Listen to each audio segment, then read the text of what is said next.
Udruga Agora je krenula 2013. godine na inicijativu mladih u Duga Resi. Okupljamo mlade s područja grada Duge Rese i okolice, volontere. Udruga za mlade Agora je 2018. na 2019. napisala i provela projekt Gradski program za mlade. Na temelju toga smo dobili jedan prekrasan prostor u bivšem Mulju, neki možda znaju, neki ne, ispod robne kuće u Duga Resi, ispod Konzuma, prostor za mlade Duga Resa.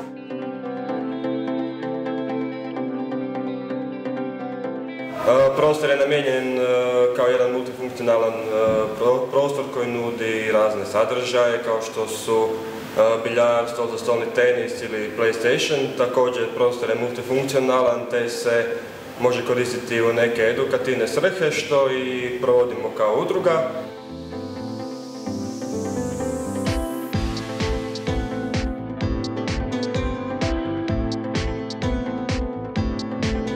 U Agori sam već oko 3 mjeseca kao volonter i član i u Zagoru imamo jedan program koji se zove Pomoć u učenju.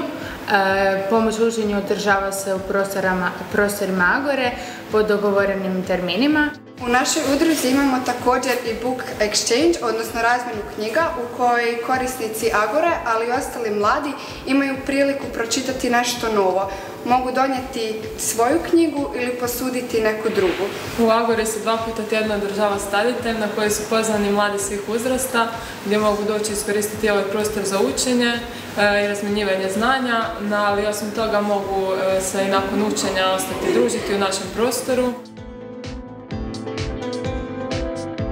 Ovim putem pozivam sve da se odazovu na naše aktivnosti i također da se pridruže i uključe rad udruge kako bi nekim svojim idejama i predlozima doprinijeli kvalitetnijim sadržajima.